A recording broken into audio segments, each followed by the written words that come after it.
vibes. Thank you for tuning in to the Push It Forward Podcast Network.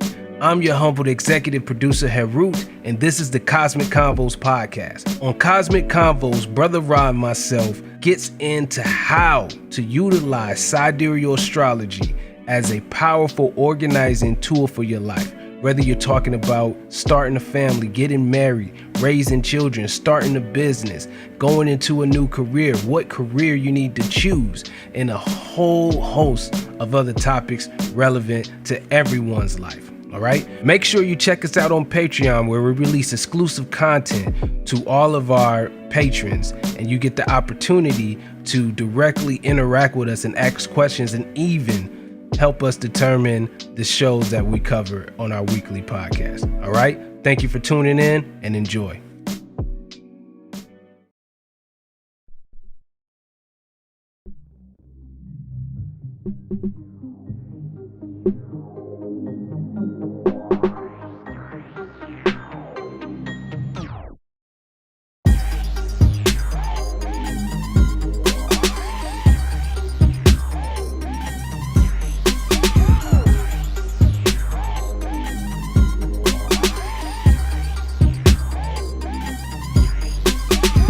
You are now tuned in to the Cosmic Convos podcast, your number one source for accurate, relevant, and thought-provoking astrological conversations in the podcast nation, the place where stars and minds align.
Okay.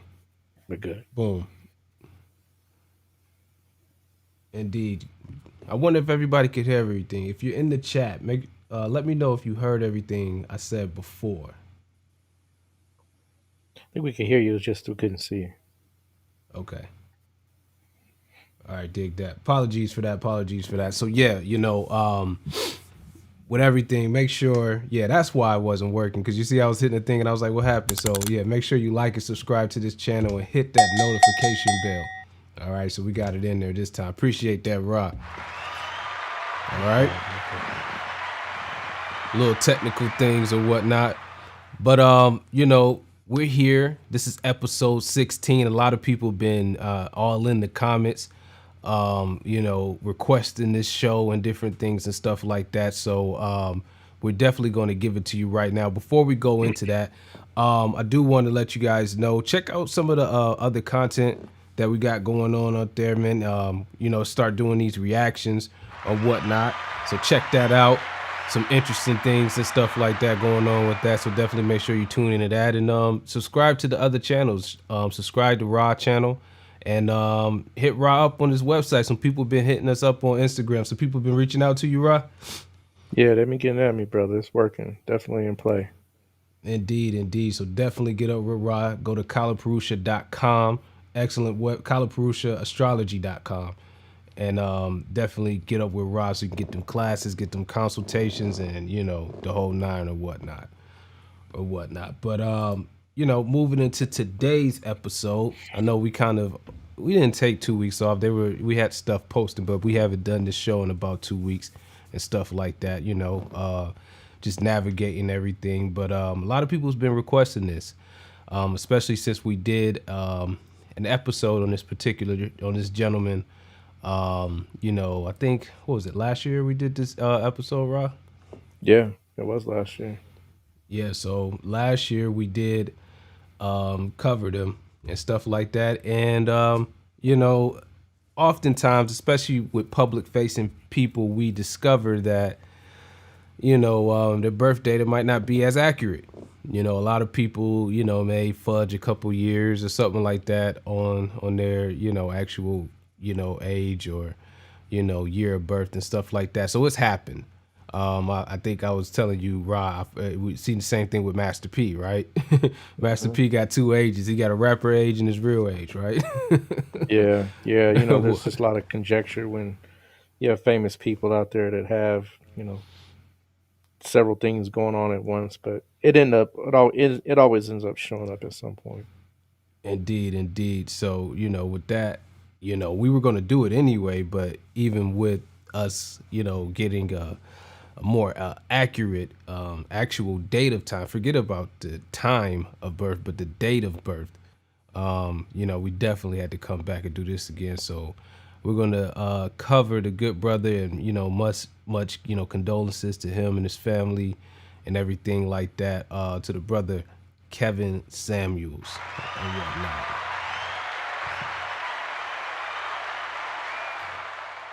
Indeed. So let's go ahead and jump into it. Yeah, it's quite surprising. I mean, we all got an expiration date for sure. But rest in peace, good brother. I hear a lot of good things.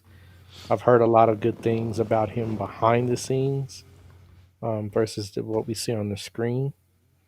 And a lot of brothers say that he was a real supporter for their growth and for their channels such as O'Shake Duke Jackson, um, the other brother, can't remember his name, young light skinned fella. Mediocre He was tutorials mediocre. and reviews, MTR, yeah. Yeah, MTR, another brother that does kind of a similar kind of channel to Kevin when he promotes,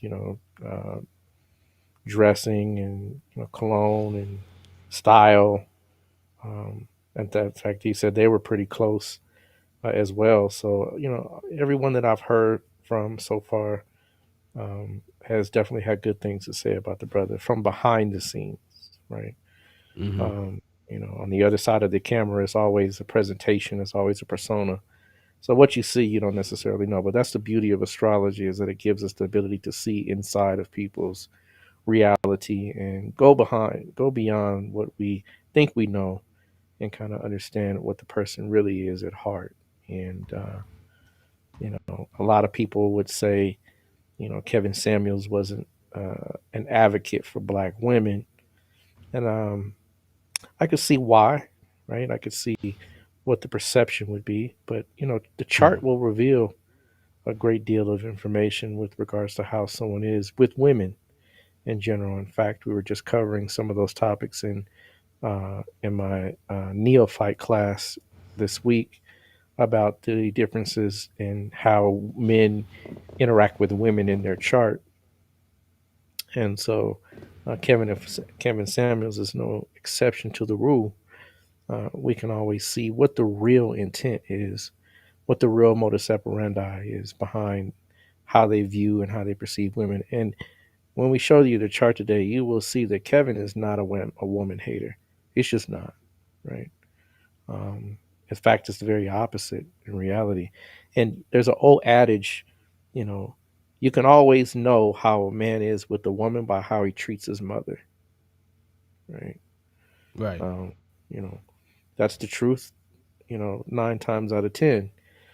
In that, a man's relationship with his mother, will always hold to some degree a bearing or a weight on how he treats women just in general. Not to say in relationships per se, but just how he views the opposite sex overall. And we can always see that in a chart very effectively. Women haters typically have very peculiar placements with certain planets. And, Kevin is not one of those that I could see having those particular combinations. Doesn't mean that, he didn't have his opinions about, the opposite sex. Of course, we all do, right? Good or bad. But Right. I think it was very premature and falsely aligned judgments to, peg him as a woman hater. In fact, it's interesting that a lot of his supporters were women, and arguably so because, you know, um, his audience grew from men to women, or well, a mixture thereof. But Right. women begin to realize, not do I, and I don't agree with everything Kevin Samuel says, right?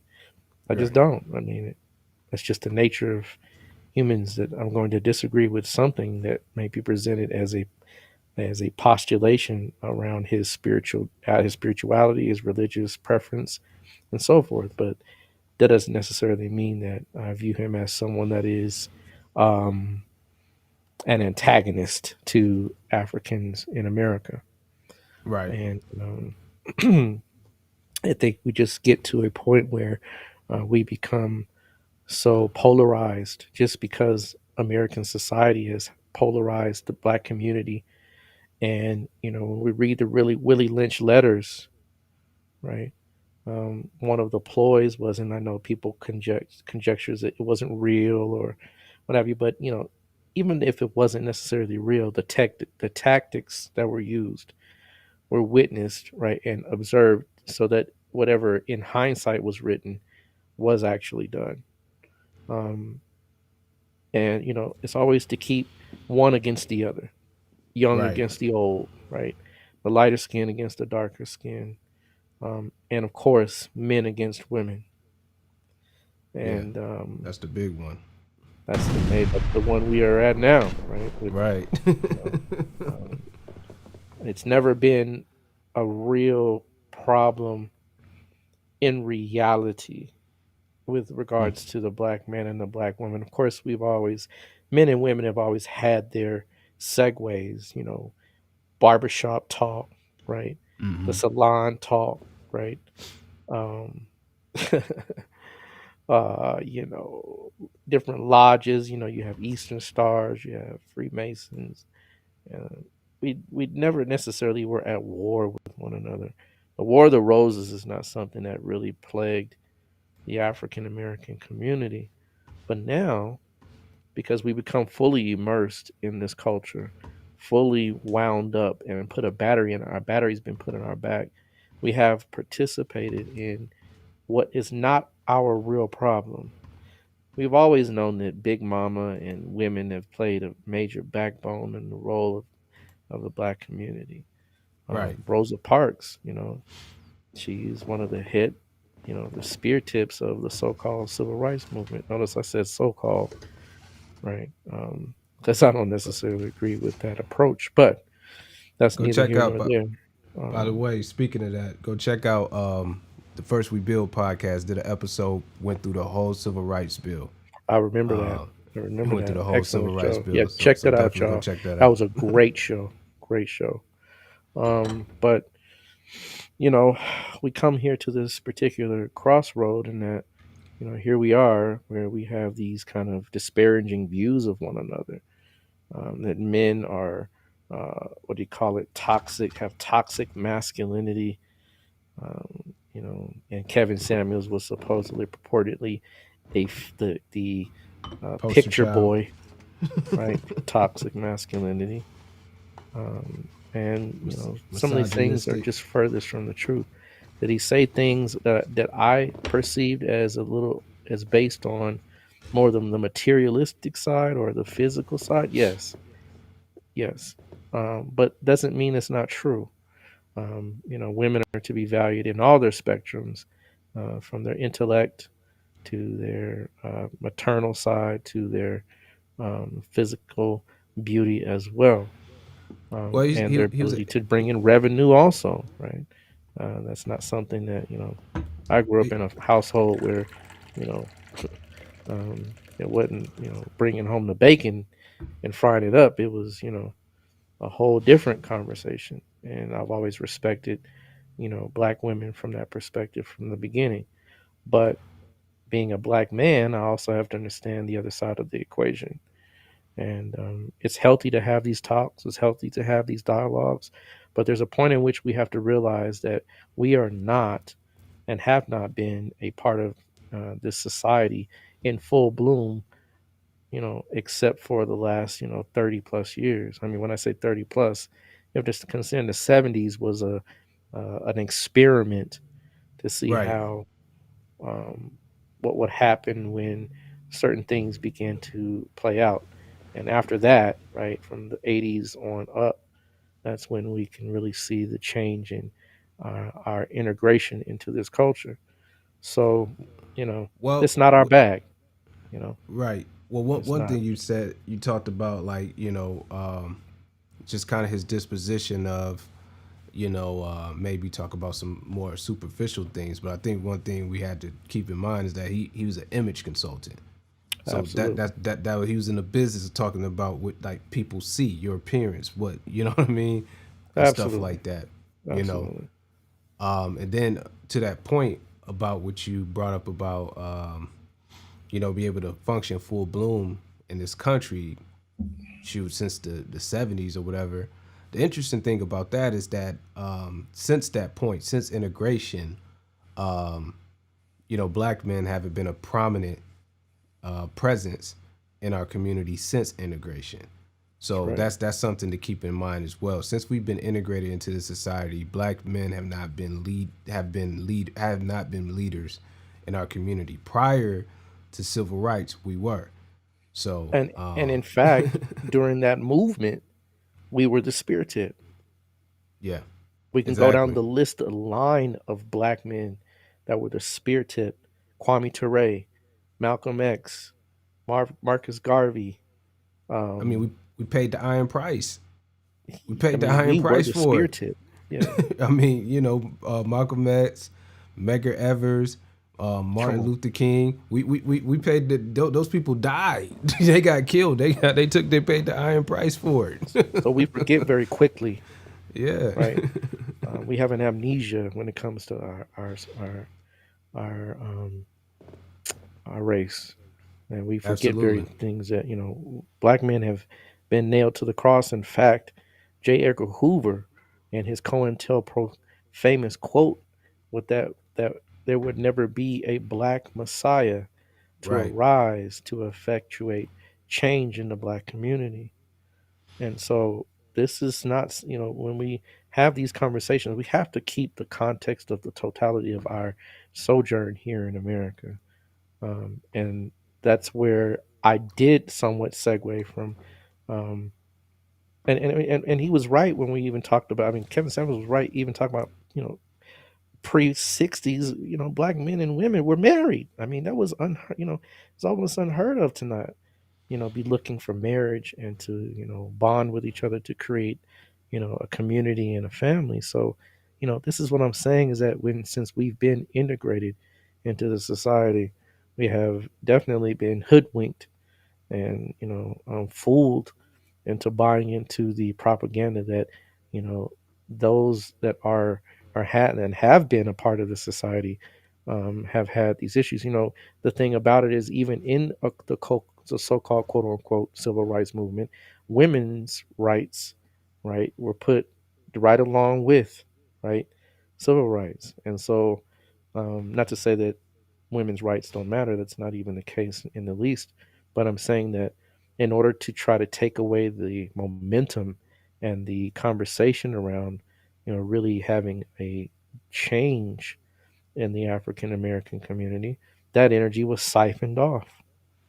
Well, So this is just see, strategy, and it's well, wise because you lose sight of what the real battle is. And I think we really come to that full manifestation, and that we have lost sight of what we really are up against as a community.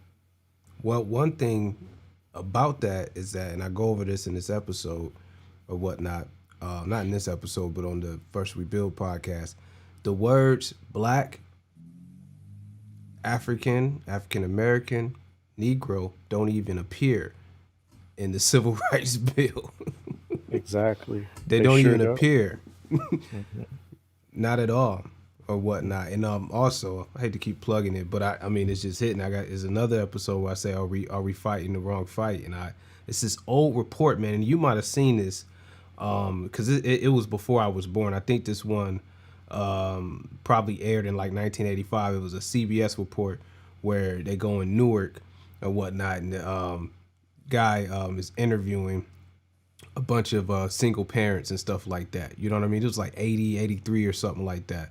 But he's Mm, interviewing a whole room full of single mothers. And this is like right at the beginning where you start seeing like, young girls that are in high school. You mhm, understand what I'm saying? Talking about, they don't need a man. And the young boys out there, this is a time period they not even really wearing condoms like that. And he talking about some, man, I ain't wearing no condoms. The mhm, girls think you think they dirty if you wearing them and stuff like that. And mhm, mhm, she's like, they it's one of the girls is almost like, the baby, she want to have a baby because the dude had nice legs and all types of stuff like that. It's a wild report, but I definitely you should definitely tune into that one because I mean, it's one thing to just be in your head and just thinking what's going on, but you got to really study history to see like how do we arrive where we're at right now. There's a lot of interesting Oh things that yeah, transpired in the past 50 years, you know. absolutely, absolutely. Indeed. And that's why I just like to remind us that, and this channel is for everybody. We don't want to single anybody out, but there's just some facts that remain to be true, regardless of whatever um, your skin color is. These are just things that are, as a matter of truth. And Right. so, when you go back and look at history, right, we have always been in the struggle together, you know. And I don't want to make any women feel excluded from their participation in our struggle, because in the 50s and 60s, they were right alongside with us. In fact, every black man that you saw in the struggle, for the most part, had a woman right along with him, didn't he? Right. Right? Yeah. So there was no issue, there was no complaint, there was no conjecture about, who was doing what and who was against what. If you really think about it, right, there has to have something been done in order to switch and bait us into believing that we were, this color purple type of society where abuse is prevalent in all cultures, right?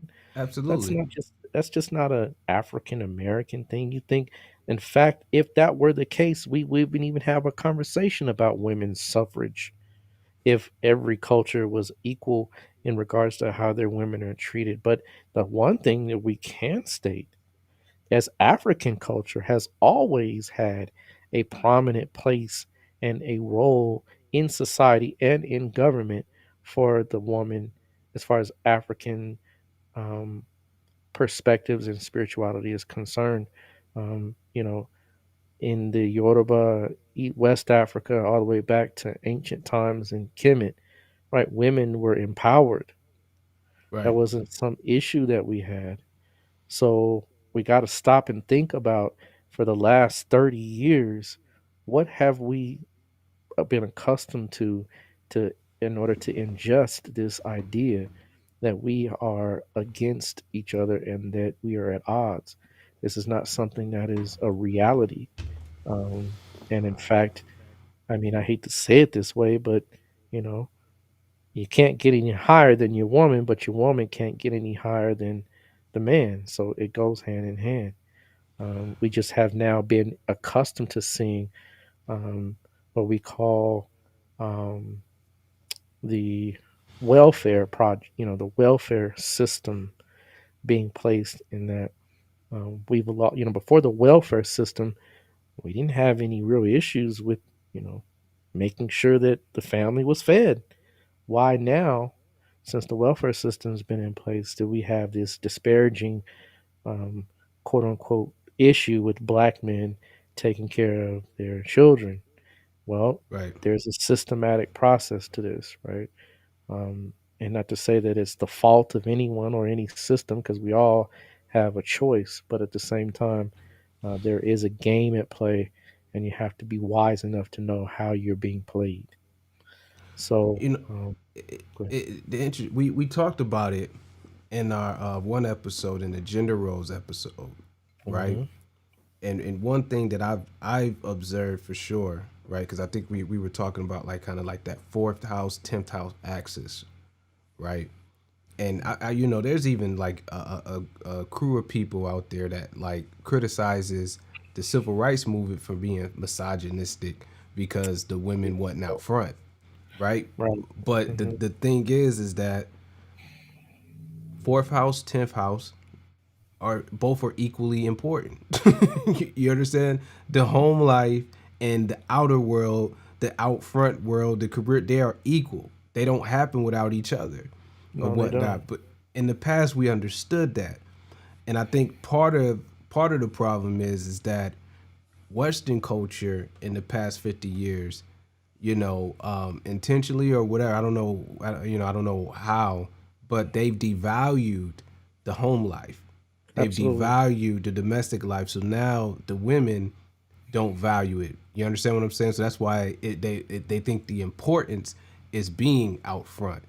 But Mm-hmm. if you're out front and nobody got your back, nobody's at taking care of the home front, taking care of the children and everything like that.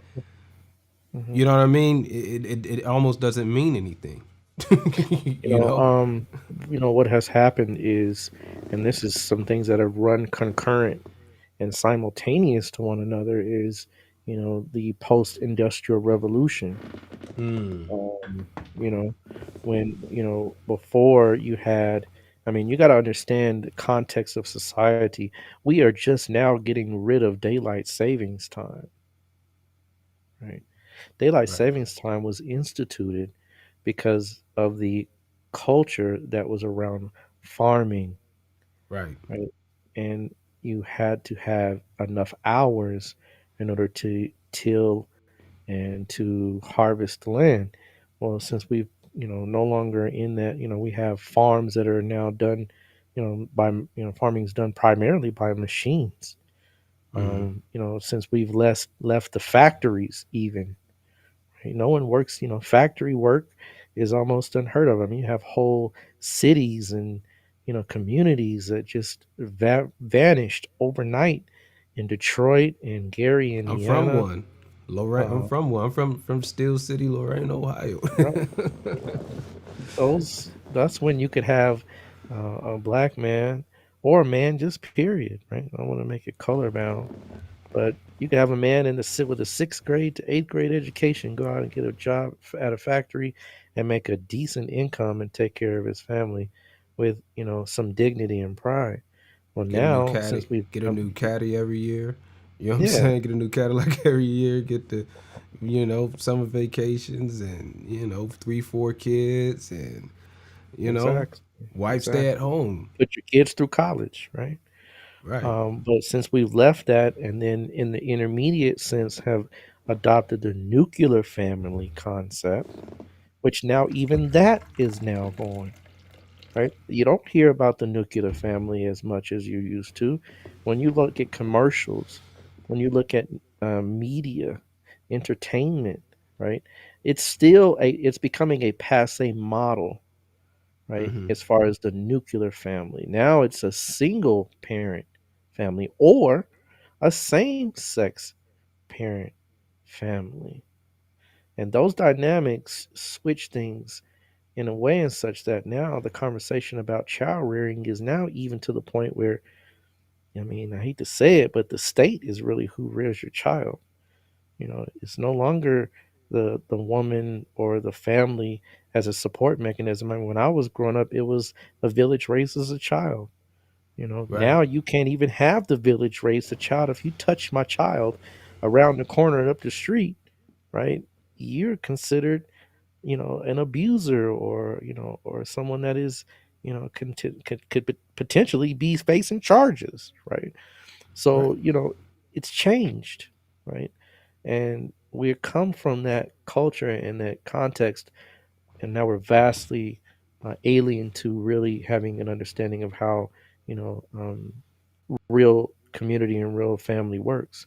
So Right. Kevin was, I think, a advocate to try to get to some of those older, tenets, some of those older ways of doing things. And because we are now in this age where you are, I don't want to, and I would never say any woman to be barefoot and pregnant. She has a right, just as I do, and any other man to pursue her dreams in whatever line of profession she's adept at, which makes sense. But because we are in a society that is not balanced, where you have the opportunity for a woman to stay home, let's say, and get paid for an extended amount of family leave or maternal leave, or even have paternal, and those things are now in the conversation, but it's not in the mainstream as far as how business and corporations run things. So we've got to reassess and adapt to really create balance in this world. And I think Kevin was just one of those voices, one of those individuals that really is saying, "Hey, take a look, see where you are, see if what you've been doing is working, right? Look at the home, look at the community." I mean, it's to the point where, you know, um, and I don't want to, like I said, single anybody out, to say that it's one or the other, but for the most part, the American family is destroyed. I mean, you got young men. Both of these recent tragedies that have happened have been young men, right, under the age of 21. So, the family is definitely playing a role in these type of tragedies where, you know, we're losing lives because we're losing the fabric of community. Well, And I so, mean, it's like, I had an encounter with a young man today or whatnot, and the thing is that you can't. I mean, I see all the kind of new lifestyle models, newer family models and stuff like that, but it's gonna fail. You understand what I'm saying? Because you know you can't. Back to my encounter with the young man today. You could just number one, I knew no father, no male leadership presence ever has been something that he's used to. You mhm, understand what I'm saying? Because I was talking to him and I corrected him on something.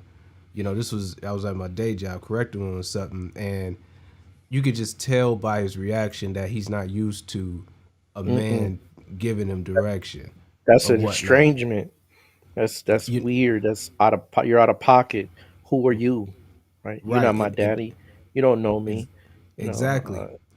And that I and energy mm, in a young man like that, you mm, understand what I'm saying? Is mhm. nuclear. It's Right. nuclear without any guidance or direction. You understand? It's going jail. You understand what I'm saying? Yeah. You know, or worse or whatnot, because you can't, the male energy, you're not going to re-engineer men to be a a softer male across the general population. There are going to be men that will be softer and a little bit more, have that energy. You understand what I'm saying? But overall, you're not going to re-engineer the male. You understand, to be something different. So when you have these young boys growing up in the world without fathers or anything like that, this is why you have the crime and the problems that you have in society. Because it has to be cultivated. You understand what I'm saying? That's why rites of passage. I mean, male and women had rites of passage, but the rites of passage for men was very important, because you can't have. I mean, even with the school shooting situation, right? You always find a similar pattern with these young a lot of them tend to be Caucasian or whatnot, but you can't have male energy unproductive, Mm. undirected. You understand what I'm saying? And unguided. You It's can't true. have it. That's where you have destruction in society. Yeah. So I mean, society's gonna have to deal with this at some point, because you just can't run a successful nation that way. You're gonna have these mass shootings. You're gonna have these young black boys running up in your house. You understand what I'm saying? Doing everything and stuff like that, because there's no guidance, there's no directions, there's no presence Right. in the household or whatnot. You ever see that study with the elephants, man, out in I want to say it was in India or something like that, where a whole bunch of the male elephants got poached out of the population for that ivory, and what they noticed over the years with only the mother elephants was around to raise the children, they saw the increase, uptick in Violent young tourist elephant. attacks, Hmm. they were just wild. You understand what I'm saying? Escaping out of the nature preserve, tearing up stuff or whatnot, because there wasn't any male elephants around to control the young ones up. I mean, you know, it's pervasive to the point where it's not even per se a quote unquote African American issue. It's just an issue now. Well, with other And that's why cultures, they you need to see it. realize they start with us first. Right, Okay, well, they start with us you're the first, lab rat, right? right? You're the one that they can do, and that's why you have the Tuskegee experiment, and God Right, knows what other experiments to see what the ramifications and effects of certain things are on the right, human psyche and so forth in the human body. But you know, it gets to a point where you know nature abhors a vacuum, right? And it's sad to say that African American community and even Latino or community have things that fill the gaps, right? Not to say they're positive things, because that's where the urge, right, right, to the desire, the drive to seek safety in numbers, right, to seek um, the ability to test one's bravado, right? The ability, these are drives and urges in human nature, right?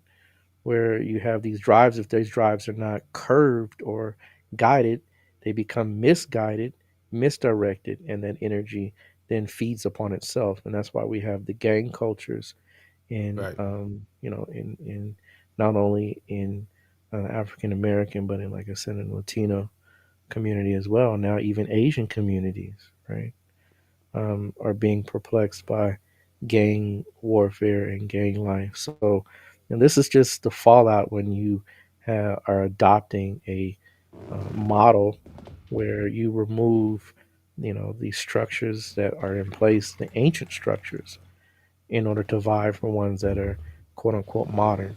And so, Right. at some point, like you said, we're definitely going to have a redirection or a reassessment of how we move as a society and as a community to be able to address these inner drives and these inner needs. But yeah, I think we could have this conversation probably over and over. And you've done probably some excellent work as far as having those podcasts to really discuss what are we doing, how are we doing it, and where are we missing the mark. But I think if we looked at Mr. Kevin Samuel's chart, we might be quite surprised at how he is structured internally to have these conversations and why he would do so, right? Um, and so let's take a look to see, what we can garner from his destiny. We don't have time, and things come out at later dates, folks. Uh, be patient, right? Some way, somehow, it might manifest. A time of birth comes out. Not always, but it does happen. But the beautiful part about this is that we have a system, right, that we can use called Chandra Lagna, right? And Chandra Lagna allows us to see what this person's mentality is and how his mind is set up and his emotional composure is constructed to say it as to whether or not he's really right a woman hater, right? If he's really quote unquote the master misogynist, right, as women would postulate him as, and some men are even postulating him as. I heard Too Short, and of all the people to The say nerve. something about being abusive and misogynistic towards women, We Too learned it from Short you, had the short. audacity just to Short say, dog. right, that Kevin Samuels was someone that was on the wrong side of the fence when it came to dealing with the opposite sex. Really, right? I think Everyone something. knows his favorite word. We don't Yeah. have to say it, right? I Now, think. I think what it is what we're really seeing people be politically correct nowadays. yeah, That's he's got to really. try to I get mean, in where he can fit in. like Too they just Short's be. music is for the like this day and age for two, and crazy as enough as it is, really not though, because a lot of the music I hear with the younger generation is, even I have to turn it off sometimes. It's like, oh man, like you said what? Like I heard a song about with a young lady saying, it was a young lady saying it, that I beat him up and I kill him, and just just I mean I have to say it's just low grade, Look. right? Just low grade just I was like the woman, not the man, the woman, the man was actually sounding less misogynistic than the woman in the song, believe it or not. So it's just like, Right.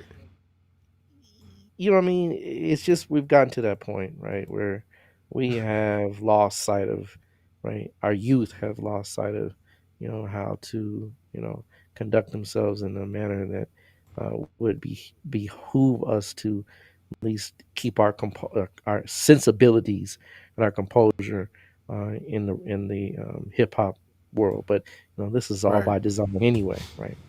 But nonetheless, right, let's take a look at Mr. Kevin Samuel's chart here. And you know, Again, he folks, is this is a from the moon. moon. I didn't hear you. No, I was saying again, folks, this is from the moon. This isn't his Yeah, this is act from like the his moon, ascendant. right? Yeah. Exactly, exactly.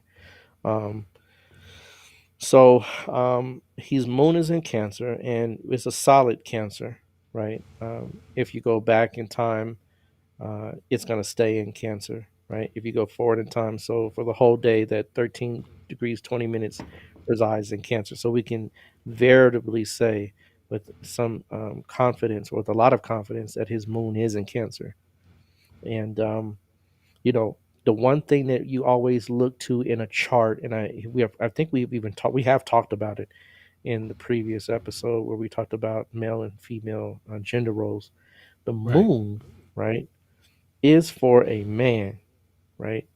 The relationship he has with, and of course, it's the same thing for a woman, but because he doesn't have the quote unquote um, um, integral disposition or base disposition to embody the feminine energy, it is primarily the relationship he has with women in general. Now, of all the signs that it could be placed in, it could be placed in Aries, which is dominantly masculine. It could be placed in Leo. It could be placed in Sag, right?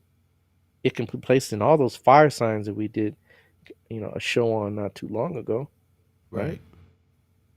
It could be placed with Mars, right? It could be placed with Rahu. It stands alone in the sign of Cancer.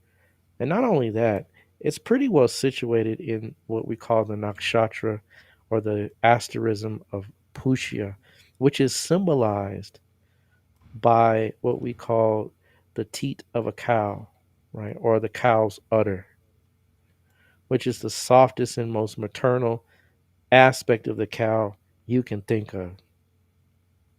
So you got to consider this man's relationship with women was not what we would portray as being completely or 100 in any way, shape, form, or fashion, uh, overly domineering, or condescending towards the opposite sex. In fact, it shows very well that he has a strong propensity and connection to women in general.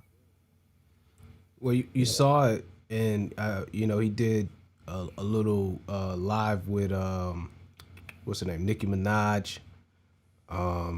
He's done some shows with some other ladies out there and stuff like that. And you can see Brittany Renner. You understand what I'm saying? as soon as they're in the picture, Yeah. flips the script. Real Right. cool, calm, none of that energy. And then I say not none of it, but it's a very different energy when he deals with. I mean, I saw him interacting with a group of ladies, right? Yeah. Very well, mannered. Exactly, right? It is a controversial placement for the moon, right? Because it's so temperamental, but it also Yeah. makes him very emotional, right? As a man with, and I mean, a man with the moon in Cancer, he has a very soft, he has a very concerning nature, right? A very caring disposition, one that Mm-hmm. wants to see, for the most part, you know, a very, um, he wants to be helpful, if you will, right? He wants Right. to, put others into a position where, they get the best out of what they're due in life. So, it's a nurturing maternal side for a man. So this number one shows us that, what women in society, and I'm not going to just say women, because like I said, Too Short has labeled him as being, toxic, masculine, toxically masculine, right? Which is amazing, right? But he, he's definitely a brother that cared, I you mean, know. this is what's the song Tales? Oh man, please, we can go down the Come on, list, bro. nigga, we go to Tales. We can Uh, go down the list, brother, from day one, right? I met this girl. Right. Name was Right. like, Right. come on, short. The short dog, man. I mean, as soon as you turn the music on, right? I said, that's his favorite. He got a song because what's my favorite word? You know what I mean? So for him to Yeah. make that statement shows, he's trying to get back in where he can fit in. And I don't even Right. know why, because the music today is not even in. It's almost right in line with anything that he would have done in back in the day in the first place. But go figure. But I did speak of this as being a controversial placement, provided that there are other things that do not or that do or don't support it. But he does have a Gajah Kasari Yoga, right? He has a Gajah Kasari Yoga, right? Which is Jupiter is in a Kendra from the moon. And so this also shows, right, that he had a moral compass to a degree. Not to say I agree with all of his moral parameters, especially him naming himself as a Christian and the agenda he would have as far as getting together with the opposite sex.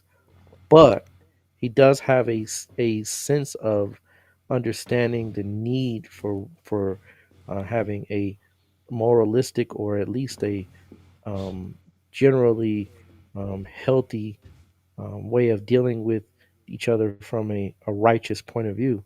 So, what they pegged him as and what his chart is clearly showing is almost the antithesis of what they're saying. And, when you talk to people, and, you got to understand, let's even use someone else as an example. Charleston White, right? Right. Right. Charleston White, right? He says it. This is a character that I've created, right? Right. This is somebody that I've created that's a character, right? This is not the real me, right? So what you see on camera and what is really behind the scenes can be very different in the sense that it's not always what it appears. It's not always what you think or what you want to believe because you have a certain feeling or have a certain perspective about someone. And so this is really the truth behind Kevin Samuels is that he really did care for his people. He cared for people in general. Everyone that I know that has talked to him, male or female, said he's a really nice guy. He's not just this belligerent, quote unquote a hole that people portray him to be. Now, the other side of this is that we look at kind of placements from the moon to see what would be the triggers and how he would look at certain things from um, his emotional or mental perspective. And notice that second from the moon is Mars, Right. right? Now, second from the moon, right, is your values, how he feels about his values. And now we can kind of surmise why some of those values would come to play. It is Mars, right? And so being an advocate for men to a degree is where this comes from, right? Mars being in the second, affecting, right, how he felt about his upbringing, right? How he felt about the context of family, right? Whenever we talk about moon, we're just saying how you feel, right?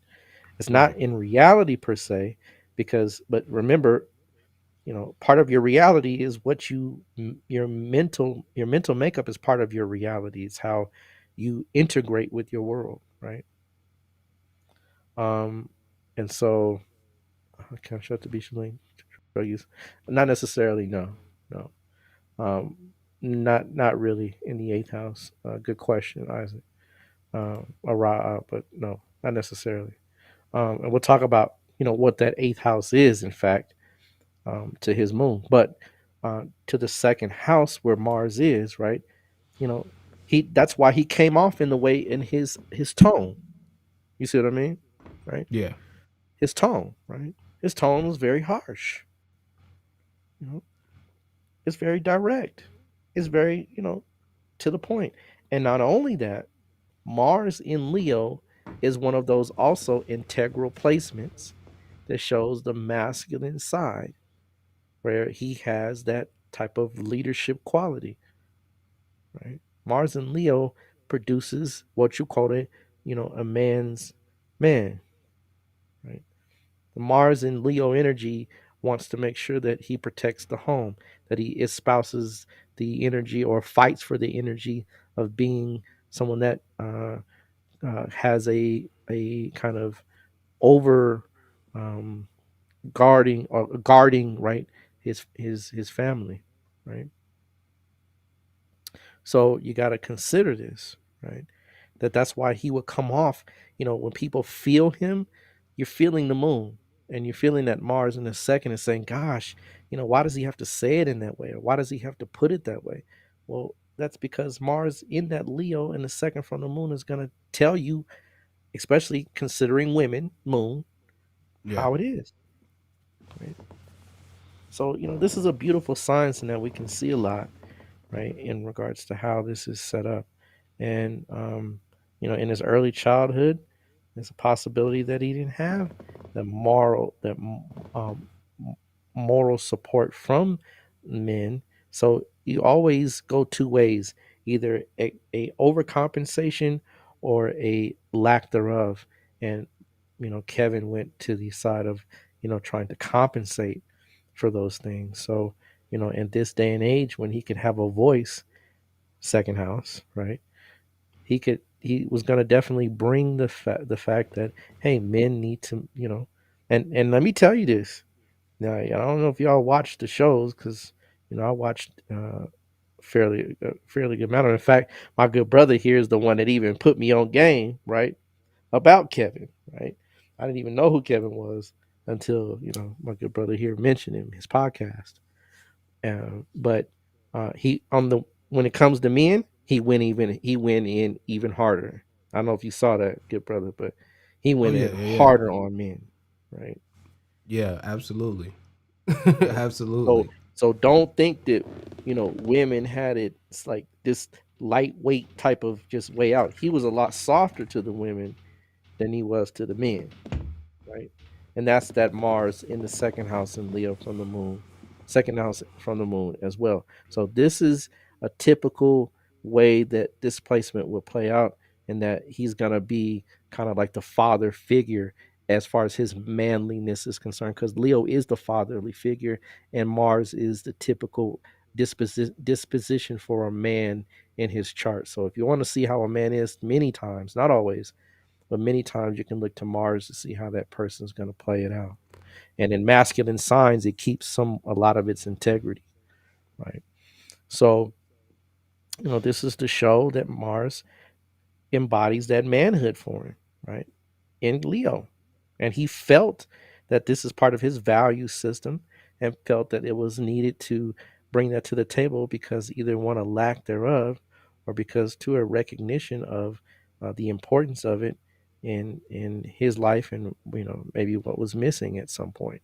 So again, just going down the line, going right to the next house, you can clearly see that this is the disposition. But one thing he definitely did is loved his mother, right? And that moon in Cancer will always have a strong affinity towards loving your mother, right? And the mother also loved him very much.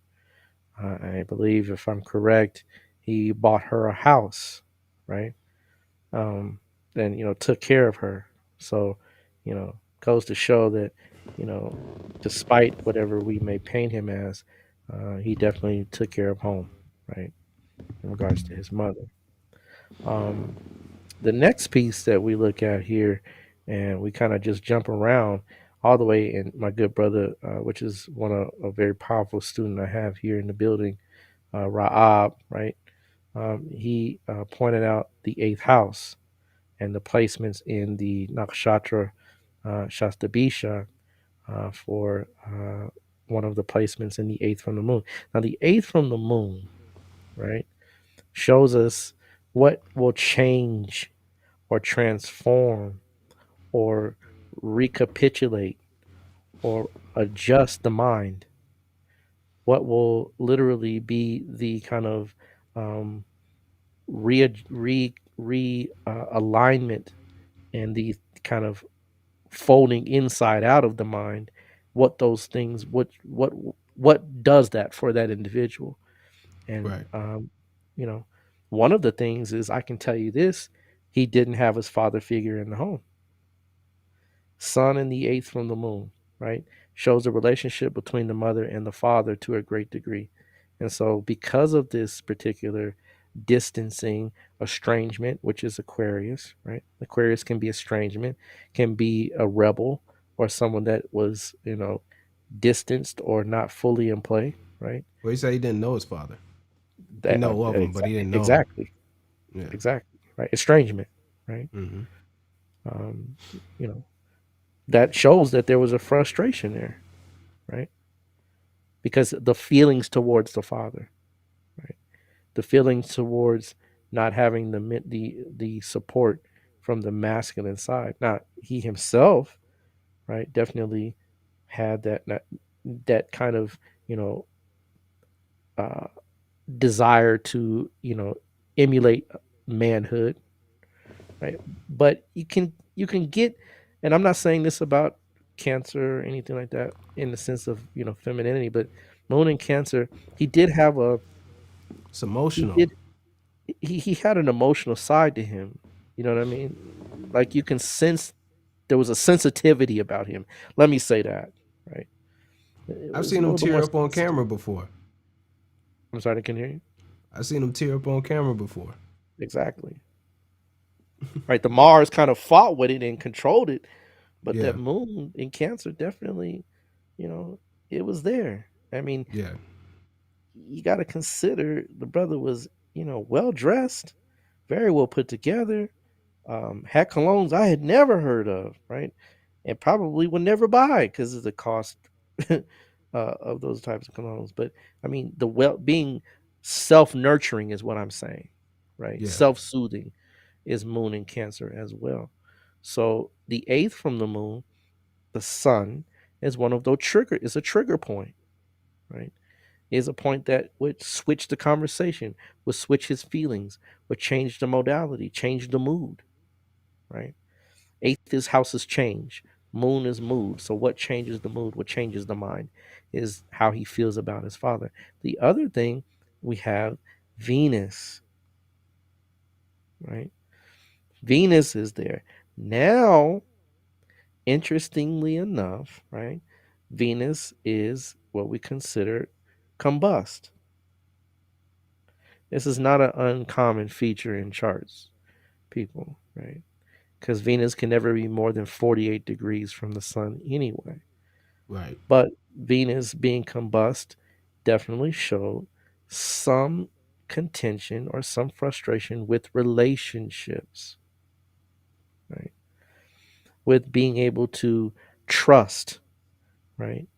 To being able to feel like there was a bond that was unbreakable. You know, the eighth house is breaking things or shattering or readjusting, and eighth from the moon, right? That was an issue for him, right? Mars is directly in opposition to Venus by 2 degrees.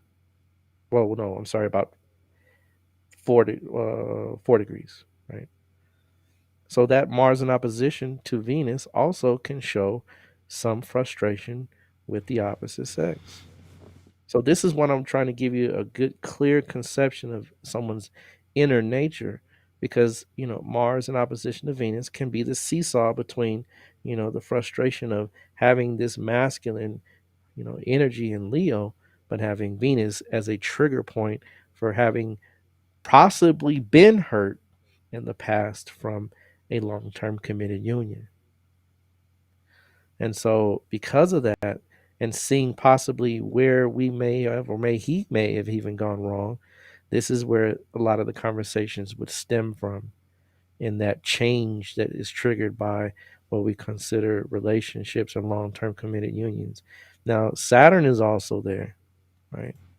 And Saturn being in the eighth from the moon means that anytime we talk about, um, you know, things that are serious, things that are considered um, do or die, things that are considered high level importance, and also considering patience, because Mars and Saturn are also in opposition, right? You know, patience is something that he definitely learned, but it took an emotional it was emotionally challenged to come to that realization, because that is what changes the mind. Now it is in its own sign, right, in Mm-hmm. Aquarius, and it is in Shasta Bishak, good brother, but because it's in an integral position in its own sign, that would not permit or really enhance drug use per se. I'm pretty sure Kevin Samuel wasn't a major drinker or a participant in narcotics, but um, we know those Red Bulls definitely can be addictive, right? My good brother was just talking about, right, what Red Bulls can do to you. Yeah, I And I can't mess with them. saw, it messes with your balance as far as your kidneys are concerned, Yeah, and many have my other heart things. beating out of my chest. Yeah, yeah. So, showing this, right, is that Saturn is with Venus, and and the thing is that in the other chart we were talking about when we actually previously had him, Saturn was in the same was with Venus as well. Remember, good brother, it was Yeah, debilitated with Venus. Remember, right, right. interesting, right? That they still are together, right? Yeah, And so because they're together, you know, the conversation around relationships was still about marriage. mm-hmm. So I want women and men to understand that he was serious about being with the opposite sex, even though he had some issues, some bruises, right, some frustrations, some experiences that put him into a position. And he said this in his podcast previously that he's been through some relationships where he kind of woke up per se, right, Yeah, and came to this realization about how things are being played out from the side of the female role. And some of what he says is true, some of what he says I disagree with, but that's again going back in context to older perspectives of how our ancestors really did structure community and society. But nonetheless, right, this Saturn in the eighth and Venus in the eighth from the moon, right, still was a turn point or a realization. Eighth houses are realizations, um, and again, research, right? Man did plenty of research in regards to relationships, um, and felt the need to do that. So, using this as an ascendant, we can garner a lot of different perspectives of how Kevin Samuels was structured internally. And so he definitely was still one that capitulated and pushed marriage, pushed yeah, long-term committed unions, pushed, you know, getting to the point, how long does it take? Why aren't you getting together? What's stopping you? That's Saturn and Venus together, right? That's what Saturn and Venus together do, right? They do that. They want to have something that is solid and long term committed to be a part of their life, right? Despite it being in the eighth house from the moon, where it maybe have caused him some previous, challenges, right? This is still part of who he was and how he was built. So you got to understand how he feels about it is very serious. How he feels right, about it is very heart wrenching, right? It's breaking in the sense that it's the eighth house, so it changes how he would do things in regards to these particular topics. Now, the last piece we can look at, because we've actually touched upon Jupiter from the moon in a Gajah position. And this is actually a good Gajah position because it's in both signs are in a higher integral role. Moon in Cancer is still very well placed, right? Because it is in its own sign, right? And Jupiter is very well placed in a sign that is a friend to it, which is Mars. So, in the Gajah perspective, definitely one where he would make himself known and make himself a major personage in the sense of the world at large, which we saw that he did that overnight, right? right, But Mercury is in the ninth from the moon.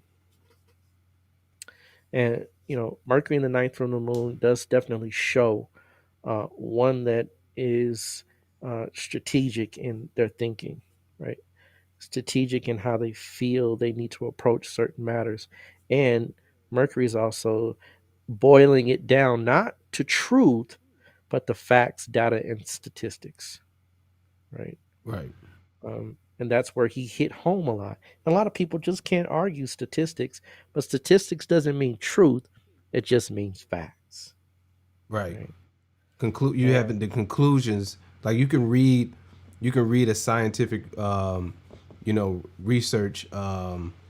paper or something like that and see all the data and then be like, all right, that's the conclusion that you came up with. That's where the person comes in, where they make a conclusion, unless they are simply talking about something that could be analyzed numerically.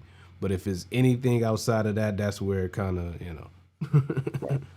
Right. We veer from the facts into, our personal usage of those facts. right. And those personal usages, if you look at it, Venus and Saturn are in the 12th from that particular position. So that Yeah. change point or that flash point, right, is that it comes from the, resentment to a degree, or that, old kind of, you know, unhealed perspective, that where, you have the opposition between male and female in his chart, from Mars and Venus being in, opposite, placements. So, that's how you read it from the moon, right? And I could go in a lot deeper, but I think just doing Kevin a general justice, because I want people to understand this is not personal. Destiny is not personal, right? Even in, what Christians quote many times, is that God is not a respecter of persons, in that it's not personal, because we all have a role to play. We all have something to bring to the table, whether it be something that we agree upon, or whether it's something that we may, disagree upon. His role is iconic in the sense, and iconic is also Gaja Kasari. Remember that, right? So that guy iconic role is the one to have to talk about where we are in black male female relationships. Where are we going in black male female relationships, and where did we come from? Why is it that we're having these differences and approaches, that we have to come to a reassessment about how to move forward from this point on. So I just want to say to the good brother, definitely, rest in peace, good brother. Get you some rest. Next assignment, hopefully, you won't die the second death. You can pick up where you leave off, and continue the work as far as really instituting the love bond that we should have with one another, and moving not just beyond love, but responsibility, and also having the connection to build communities, and hopefully nations as well. So you know Indeed. um, we'll leave it at that. Indeed. Indeed. Indeed. Big up to that.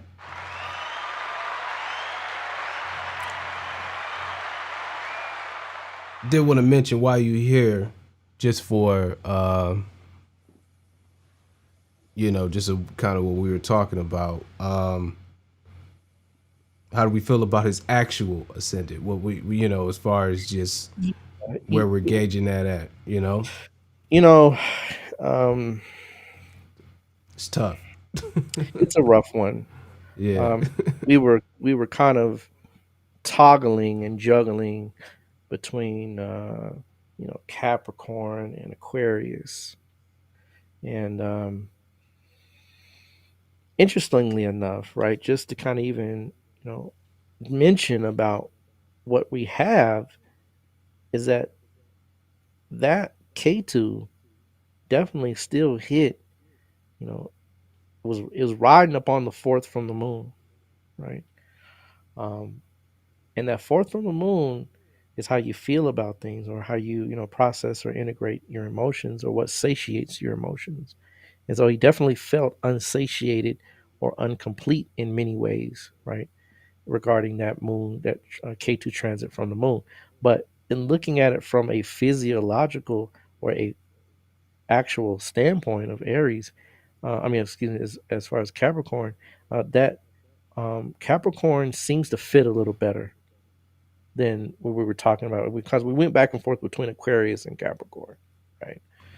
Um, the thing about Capricorn we were talking about is his break from education, and using the Dasha scheme, which is one of the ways we would rectify, many ways, but one of the ways we rectify his chart is to see what happened when he began to take the journey of education, and to move in a direction to kind of anchor himself in, as far as learning from a professional standpoint.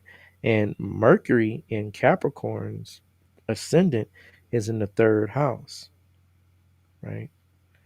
Um, from that particular ascendant. In fact, you can see we've got it as already as ascendant as Capricorn.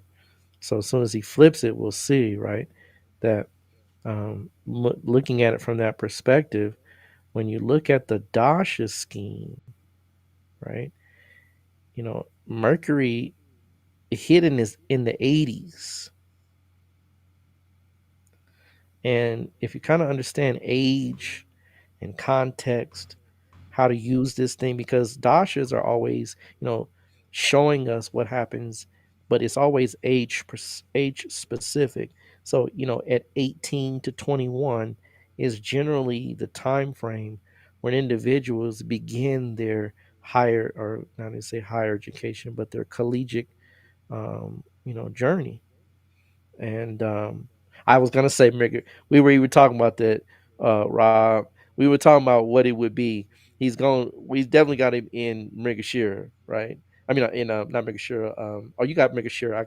I got you. But he would actually. We were talking about his ascendant nakshatra, which would be Dahanishta. I'm quite certain of that. In either perspective, right? I would say Dahanishta, from the Capricorn or the Aquarius side. But from the Capricorn side, you see Mercury in the third house.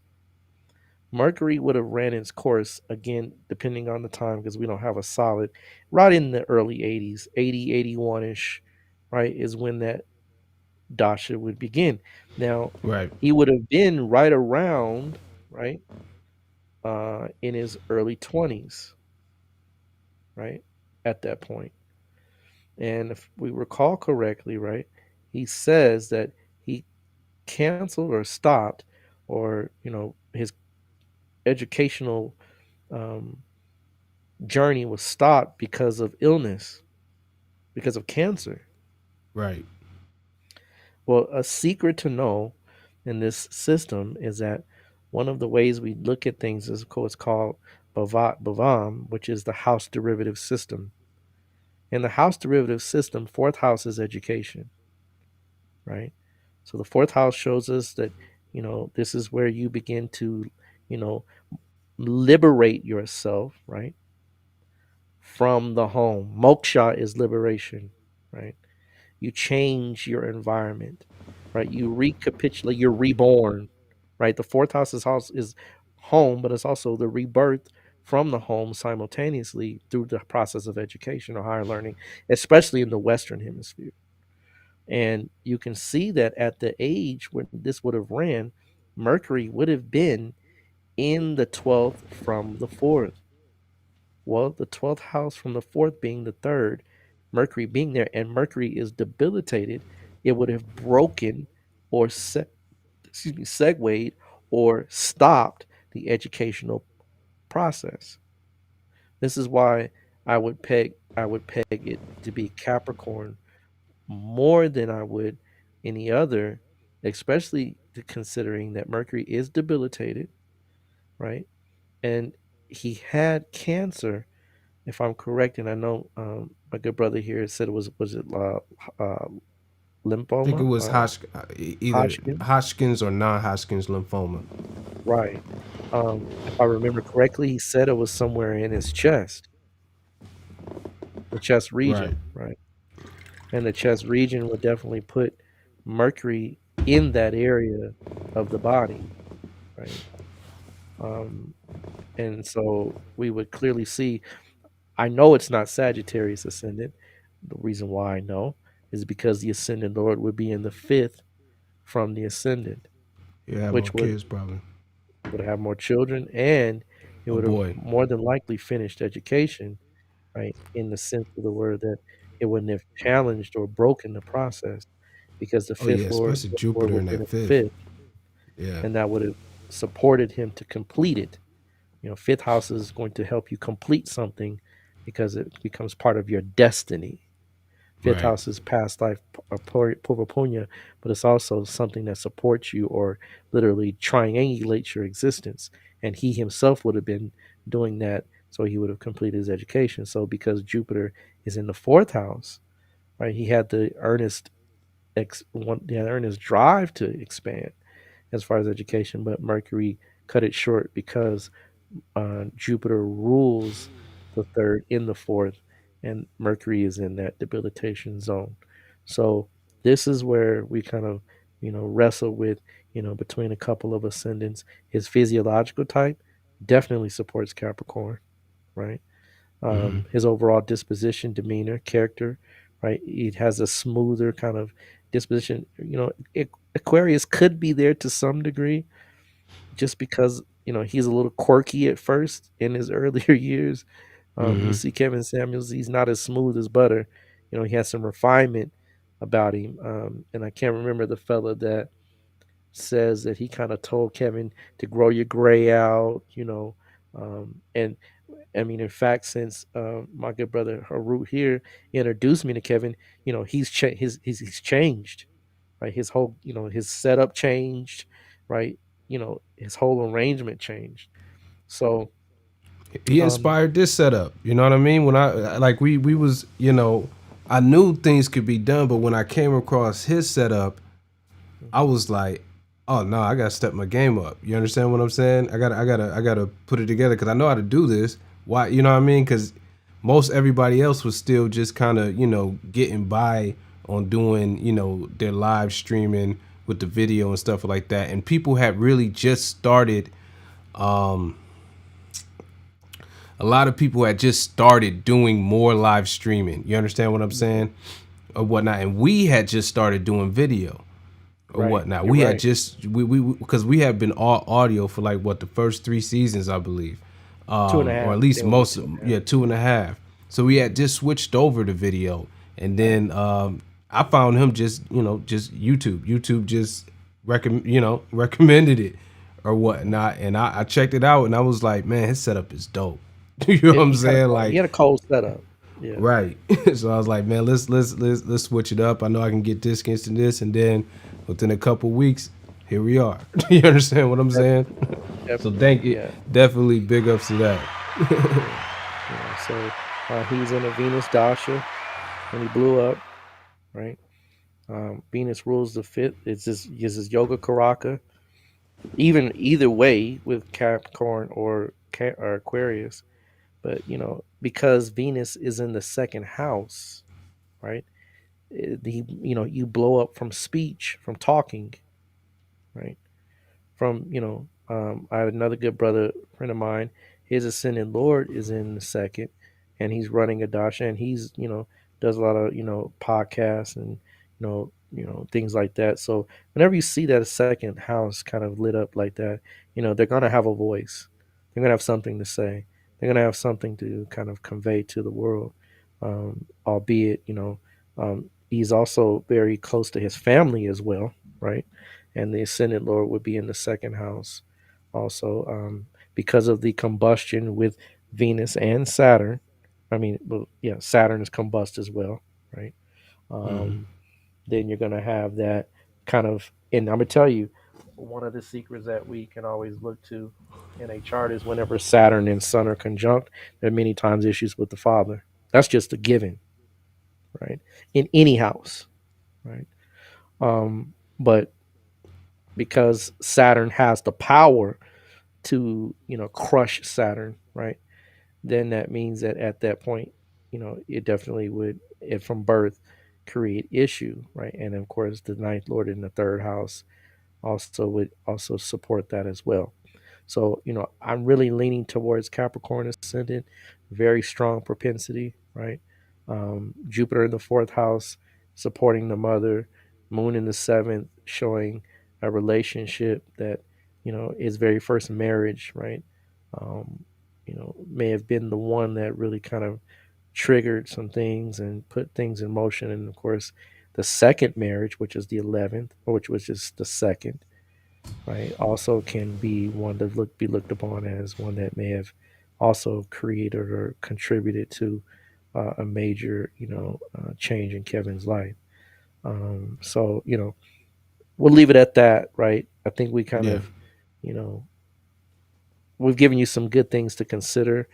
And if you all come up with anything that, and some of our audience members have made some really good suggestions about, some times and ascendants and things like that. So, shoot us out what you think.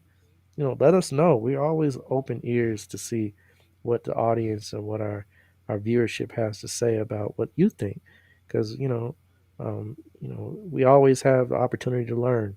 And I'm not one to. And let me tell you something. Anybody that says they've mastered astrology, you just give them a real good side eye, because that is the furthest from the truth. There's no way you can master this science in one incarnation, nor probably even three. So, it's always something to learn, always something new to apply, always a different technique, always something to delve into, always researching things that you can come up with different Just applications. In fact, one of my students came up with a yoga, right? He came up with his own yoga, right? If I recall the yoga, um, a Tawi, we call it the Tawi yoga, right? Where you have Venus in a very powerful placement, and also Mercury in a very powerful placement, which produces a left brain, right brain coherence, right? Where you have Mercury, the left brain, speech, literature, mathematics, and in Venus also the creative and artistic side, right? That come to full bloom in a chart. It's very rare, right? But it can happen. And so you can even come up with yogas, right? That you can name and manifest. And we call it the Tawi, because Tawi, it talks about the unification of the two lands or the two sides of something and having that balance. So, it, new just yogas can be found, right? evidence of a true science, contrary to what some might believe. Excellent, excellent point. So yeah, definitely let us know what you think, right? And if you have anything that you'd like to share, we're all ears. Indeed, indeed, indeed.